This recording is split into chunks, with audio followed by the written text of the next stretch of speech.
Welcome to the Zen Studies podcast.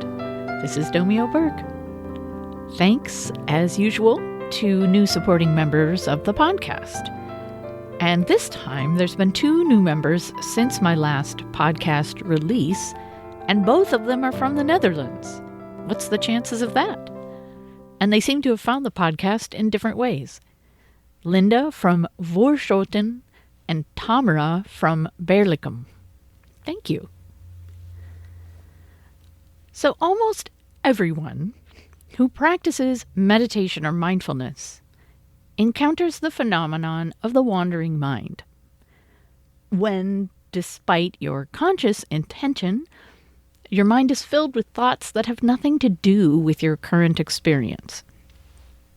You can employ various techniques to let go of the thoughts and bring the mind back to your meditative object or to the present moment. But often these techniques are applied as if all mind wandering was of the same nature.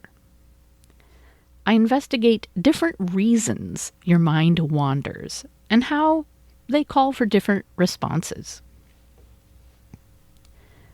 The noisy mind. There are many ways to describe the state of mind we seek to cultivate in meditation and mindfulness. But for the sake of this discussion, let's call it a quiet mind. This doesn't mean a mind without thoughts, necessarily, or even that we will be literally silent. Instead, it means our mind will be free from any extraneous thinking that has nothing to do with our current situation. We cultivate quiet mind not because there's anything wrong with activity or thinking, but because we want to be fully present for our life as it unfolds. We're not trying to be mentally quiet all the time, but we want to be able to become quiet at will and to get used to being quieter in general. Every person's mind is different. And if you practice meditation or mindfulness, you will end up discovering what kind of mind you have. For most of us, this is, at least at first, a rather shocking and unsettling discovery. Many of us find our minds are engaged in incessant chatter, very little of which has anything to do with our current situation. Or our minds get stuck in perseveration on subjects of resentment, fear, or worry, or lost in fantasies about subjects of desire or future activities. We may find we spend much of our time in pointless and random daydreams, the review of past experiences, or planning projects we'll never get around to. Once we identify our aspiration to live with a quieter mind, it's tempting to set that aspiration up in contrast to our typical mind states. We may imagine that if we try very hard to apply Buddhist practices, our mind will quickly become quiet. This may indeed happen for the rare person, but the vast majority of us are surprised to find how little our efforts seem to affect the content of our minds, whether in terms of subject matter, the sheer quantity of thoughts, or the compelling quality of the thoughts. Unfortunately, this may lead us to conclude we're no good at practice and then we quit. Or maybe we resign ourselves to living with a noisy mind. Fortunately, no matter the mind you have to work with, you are perfectly capable of practicing quiet mind. Or more appropriately, you are perfectly capable of being quiet. Phrasing it like this emphasizes the choice to be quiet. Instead of thinking of it as applying a technique to achieve a quiet mind as judged by the number of thoughts going through it. even if your mind is full of agitating thoughts, you can be quiet about that. You can refrain from adding any extraneous thoughts to what's going on. You can observe your mind state as if it were just another aspect of your situation, which, of course, it is. If you get upset about your mind state, then be quiet about that. There's always space for you to choose silence. What's challenging is accepting and working with the mind you've got, rather than fantasizing about some calm, radiant, permanently thought-free state you imagine will bring you enlightenment or peace or freedom from all agitation and discomfort. As I describe different reasons your mind might be wandering, notice if you recognize some of them from your own experience. Also notice if you feel resentment, frustration, sadness, despair, embarrassment, or shame about your experience. Know that facing such feelings and learning to compassionately embrace your own mind is the practice of being quiet. It may require you to let go of some cherished fantasies about what enlightenment should look and feel like, but the reward of this is fully inhabiting your own life. So I will now discuss 5 kinds of wandering mind. Naturally noisy mind, negatively preoccupied mind, excited mind, forgetful mind, and avoidant mind. These are merely convenient categories when talking about the very many reasons our minds wander, and they're my own creations, not a traditional Buddhist list, although they do bear some similarity to the Buddha's 5 hindrances. You will probably identify with more than one category, but it's good not to get over-identified with labels. Still, it can be fruitful to recognize a few of the ways you most often find yourself thinking about something other than what's right in front of you. Naturally noisy mind. I could start anywhere when it comes to describing the various ways our minds wander. But I thought I'd start with what I'm calling naturally noisy mind. I do this out of compassion for people who have naturally noisy minds like me. So as the other kinds of wandering mind are being described, they don't start to feel discouraged, thinking, well, that's not my problem, and yet my mind is noisy anyway. Naturally noisy mind is perhaps best defined as a form of neurodivergence. In other words, for some reason, some people's minds are almost always crammed to the brim with thoughts. For some people, the mind jumps randomly from thought to thought. For others, meditating feels like sitting at the side of a busy highway of thoughts, and you're barely able to differentiate one from the other. When I first started sitting, I remember it feeling like I was sitting in the middle of a blender. What differentiates a naturally noisy mind from some of the kinds of wandering mind I'll describe later, and you can experience both at the same time, is that a naturally noisy mind has neither a positive nor a negative emotional valence. In fact, it usually seems quite disconnected from anything. The busyness has a momentum divorced from your desires, fears, intentions, or even how you're feeling. It's like you can tune into the radio station of this moment well enough if you care to, but there are always multiple other radio stations coming in faintly at the same time. You might think a naturally noisy mind would mean you'd never be able to progress in your practice of Buddhism or Zen, because you'd never be able to meditate or practice mindfulness properly. I am living proof that this is not the case, or at least I like to think I am. However, those of us with naturally busy minds have to accept that our experience of meditation and mindfulness will be different. At times, it will feel more challenging and less rewarding than it appears to be for our fellow practitioners with quieter minds. However, because it is not easy for us to make our minds serene, we will be required to uncover the deeper meaning of practice, which is not a quiet mind for its own sake. Becoming quiet about having a noisy mind is a profound and transformative act of letting go, a transcendence of your small sense of self.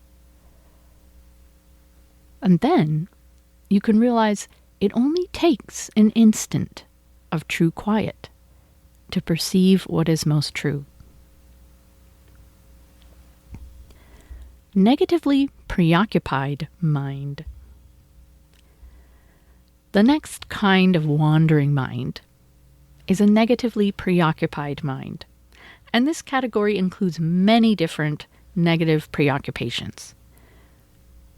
No matter the cause or subject of our thoughts, this kind of mind state is characterized not so much by wandering, but by the relentless return of the mind to its subject of preoccupation.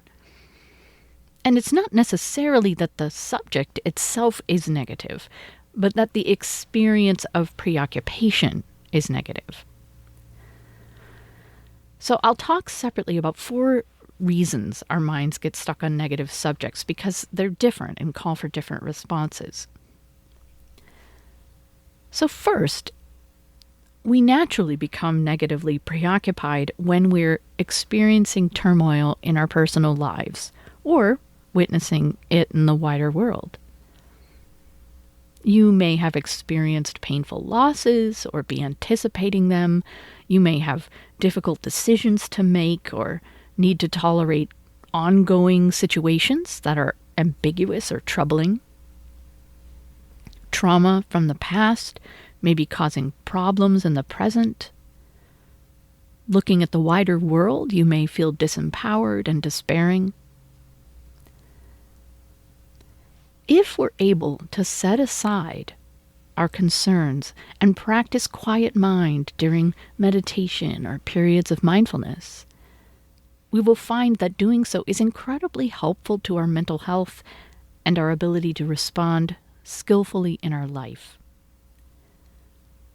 If we're not able to let go of our worries, of course, the first thing to do is be quiet about that.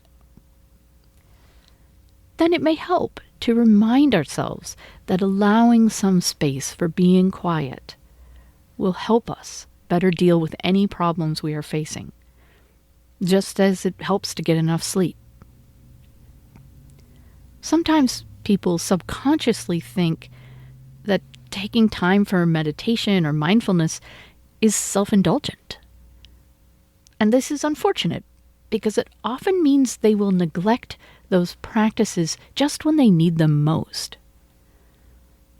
It may seem harder to be quiet when facing real turmoil in our life, but that's to be expected. Being as quiet as we can manage can make all the difference. Another reason we may become negatively preoccupied is because of physical or emotional pain. Our mind sometimes seems intent on keeping the cause of our pain front and center, as if it would be dangerous to lose sight of it. We mull endlessly over the pain in our knee and our efforts to relieve it, or we find ourselves yanked back into the distress of grief. You may experience significant pain in your everyday life, but many people experience it during seated meditation. especially during a long meditation retreat, the body can become so uncomfortable, it's difficult not to just dwell on it more or less constantly. Again, it's possible to be quiet even about this, to relax our resistance to the entire situation, including the pain, our reaction to the pain, our desire to be free from the pain. As long as we're not, at the moment, doing something that is causing actual harm, we're okay. And can take refuge in stillness, allowing everything to just be.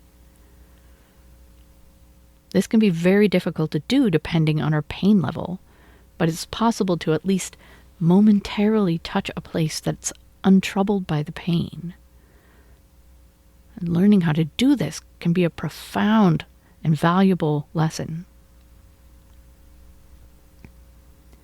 A third reason our minds wander away from the present situation is what I might say is mental illness. By this I mean unhelpful mental and emotional patterns that range all the way from something mild, like the equivalent of a cold, to something debilitating that would benefit from medication and care from a mental health professional. To some extent, almost all of us are affected by things like anxiety, depression, and trauma. When we're anxious, fear feeds on fear until our emotional state is disconnected from reality. When we're depressed, we perseverate on negative views until the whole world seems bleak and meaningless. When we're traumatized, our mind recreates our past traumatic experiences in the present as if to keep us in a state of hypervigilance at all times. If mentally unhealthy or destabilizing patterns are causing significant disruption in your life, don't hesitate to seek medication or mental health care. Doing so can greatly increase the mental energy and space you have available for practice. Once you've done that, or if you don't think that's necessary, the primary practice when your mind wandering is characterized by anxiety, depression, or trauma is to break out of the negative mental loop and ground yourself in the present moment and in your body. Of course, breaking out of the negative loop may be easier said than done.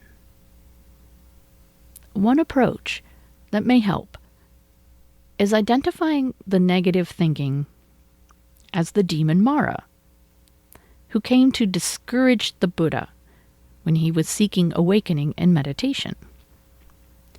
Mara threw stuff at the Buddha, threatened him, tried to tempt him, and disparaged him. The Buddha sat calmly through it all, saying, "I see what you're trying to do, Mara." Similarly, we can learn to disidentify with our harmful mental and emotional patterns and recognize how, in a sense, they're trying to disrupt our practice and peace of mind. There's no need to judge or even reject these patterns. It was enough for the Buddha to recognize Mara. He didn't need to return the attack. The fourth reason our minds become negatively preoccupied is dwelling on thinking tinged with afflictive emotions like anger, resentment, jealousy, envy, competitiveness, paranoia, pride, or hatred of self or other. In Buddhism, such emotions are called afflictive because they tend to be self-perpetuating and harmful. Now, it's natural that these emotions arise in us from time to time, and there's no use in beating ourselves up about that. It's when we dwell on them and feed them that afflictive emotions become a problem.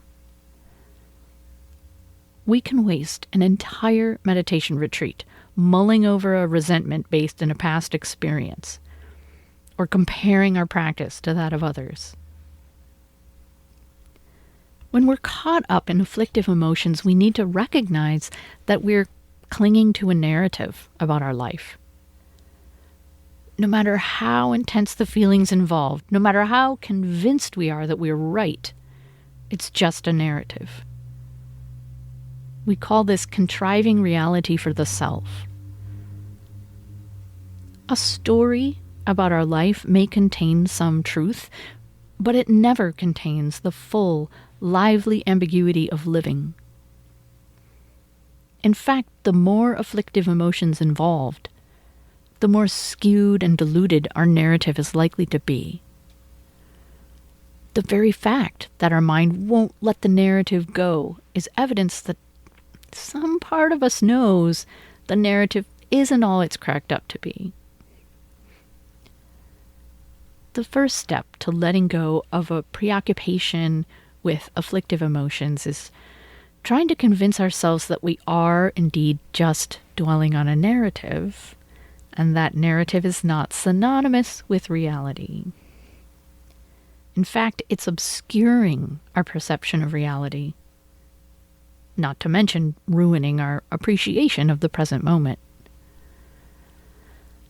The mind will usually not be ready to let go, but will argue that we can't possibly let go of this incredibly true and relevant situation we have discovered. It isn't easy to let go, but it's a start just to say to ourselves, getting caught up in that narrative again. Then we can be quiet about getting caught up. When the narrative drops away in a quiet moment, it can be a profound lesson in emptiness. Excited mind. The next kind of wandering mind is excited mind. Our minds wander away from our current experience because, to put it simply, there's something we'd rather think about than our current experience. We may be anticipating something pleasurable, interesting, or stimulating. We may be daydreaming about the subject of our lust, or a new house, or cooking an elaborate meal, or spending time with loved ones. We may be planning a wonderful vacation, a rewarding project, or a creative endeavor. In some ways, mind wandering due to excitement is harder to let go of than negative preoccupation. At least with negative preoccupation, we can stand back and recognize the results of the mind wandering are generally unpleasant to experience and unhelpful to our life and practice. When we realize we're thinking about happy things, though, what's the problem there? We may hold some idea that our mind is supposed to be quiet, and we may readily admit we're not fulfilling that ideal, but part of us doesn't really care. It's natural to want to enjoy this life, and thinking about the things we enjoy seems like a harmless and pleasant pastime. The thing is, even happy thoughts interfere with our full appreciation of the present moment when they have nothing to do with our current situation.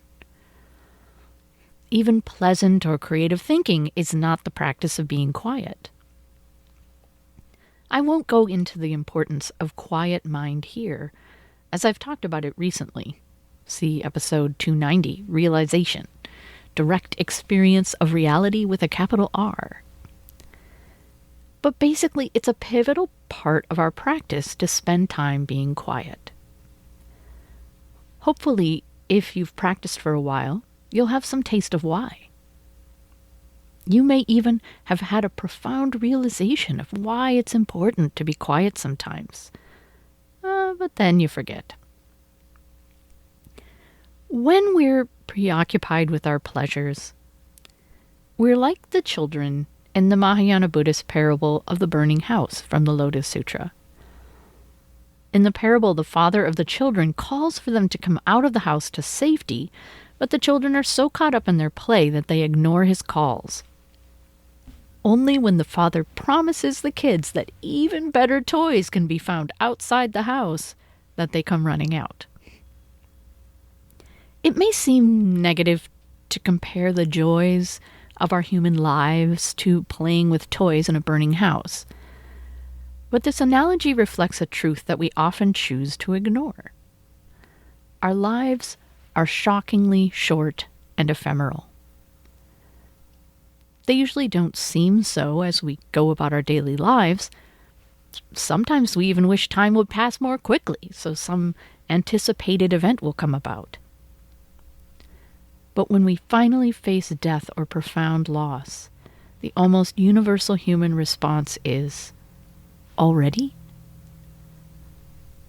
Caught up in our responsibilities and projects, we also tend to see them as having enormous significance.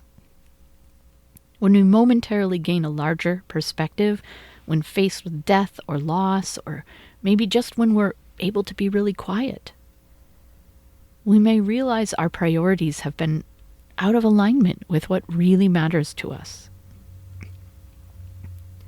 If we want to be quiet at times, despite our excitement about life, it can help to remind ourselves of impermanence. Imagining what our mind state would be like if we knew we were going to die tomorrow. Or we can try to remind ourselves of our deepest aspirations by studying Dharma teachings or recalling some profound moment of stillness we've experienced.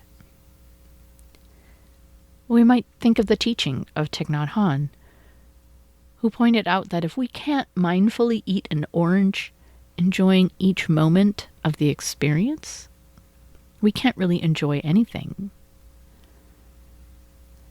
We might even be able to get ourselves to run out of the burning house for a while if we promise ourselves spiritual goodies like enlightenment experiences. Heck, whatever works.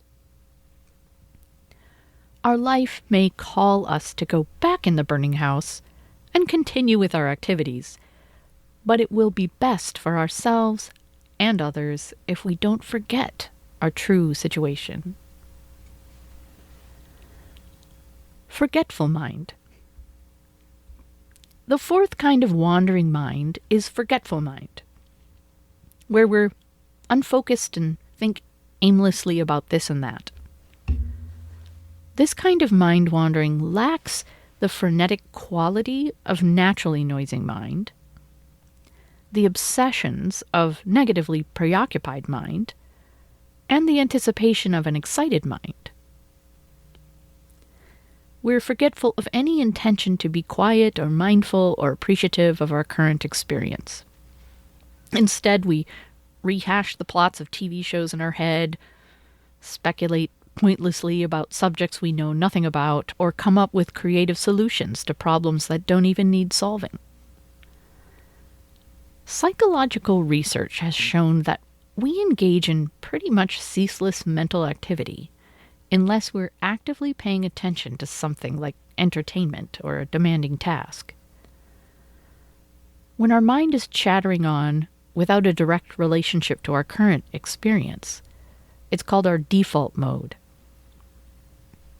Much of our default mode processing can qualify as negative preoccupation or excited anticipation, of course, but once the mind has exhausted or let go of that kind of thinking, it still seems compelled to stay busy. Some theories pose that at least some amount of default mode activity allows us to process things, but we don't really know why our minds work that way. In any case, what can we do about forgetful mind if we would like our minds to be quieter? This is a very tricky question. After all, our mind is wandering because we've forgotten to be quiet. The part of us that can choose where to direct our mind has fallen asleep at the wheel. It's important not to get upset about forgetful mind. That's the opposite of being quiet. But it's easy to convince ourselves we need to berate ourselves or try even harder to control our mind. For the rare person, such an effort works, at least for a while, but it might have side effects like dissociation. For the rest of us, it's fruitless to try remembering to be mindful more often through sheer force of will. Getting upset about forgetful mind is not only counterproductive, it's also uncalled for. The kinds of thoughts we experience when we're simply forgetting to be mindful usually have very little emotional charge. We let go of them easily once we reconnect with an aspiration to engage a particular situation with mindfulness. To use the analogy of sound, if we're hoping to cultivate a quieter mind, forgetful mind thinking isn't all that noisy. It isn't especially frenetic, compelling, engaging, self-perpetuating, or exciting. Input from the present moment breaks through the static of our garden variety default mode fairly easily. Instead of setting up an internal struggle to become more mindful, we can take a larger perspective. It's delusion to identify with either the forgetful mind or the mind that remembers. Instead, we can consider the whole situation quietly. What will help us remember more often? It's certainly not going to help to have a negative response each time we realize we've been caught up in the dream of thought. Whether that involves impatience with ourselves, a rejection of the thinking mind, or a stern determination to exclude all extraneous thoughts.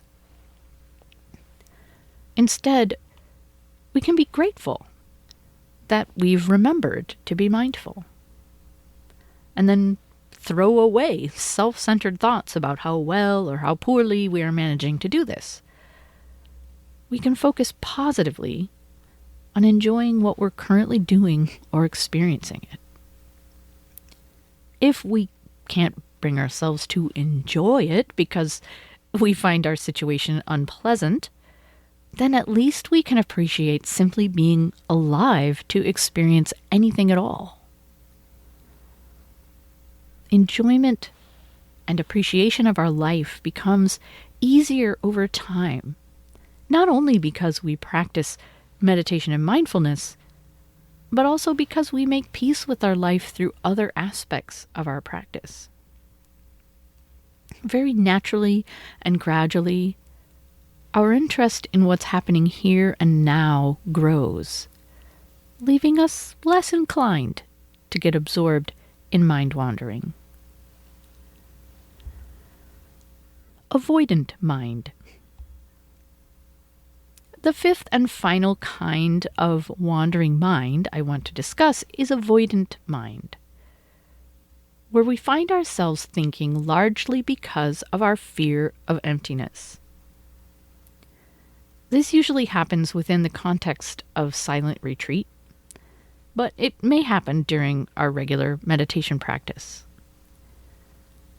As we approach inner silence and stillness, our fears of what we think emptiness is, or what it will mean to us, inspires our mind to jump away to random thoughts, or to get fixated on some subject we know full well is utterly irrelevant to our efforts and current situation.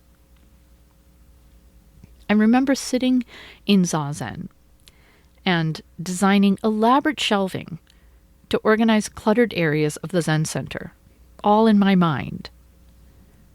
I never once followed up and built any of them. It was as if my mind couldn't bear the silence and needed to fill it with something, anything, to avoid what? Essentially, part of me resisted letting go of my mental map of reality in order to experience things directly and intimately. All my life, I had relied on my mental map and the oceanic spaciousness of direct experience seemed scary, overwhelming, or at least very unfamiliar. When we realize our mind is resistant to letting go completely, It's good to be patient and compassionate with ourselves. I once heard a teacher describe our effort to become more familiar with emptiness as being like working up the courage to swim in the ocean. At first, we dip our toe in and then run back on the sand. Then we get wet up to our ankles and need to retreat. And gradually, we wade further and further out, eventually allowing ourselves to float and be carried up and down by the waves. Avoidant mind arises because we don't yet appreciate what emptiness really is. When we gain some personal experience of it, we realize it isn't a threat. In fact, it's a wonderful return to our true nature. To gain this personal experience, all we can do is gently encourage ourselves to embrace quiet mind and open ourselves up to the adventure, building up our courage over time. So that's it for today. I will be back with another episode this month, so I hope you'll tune in. Thanks for listening.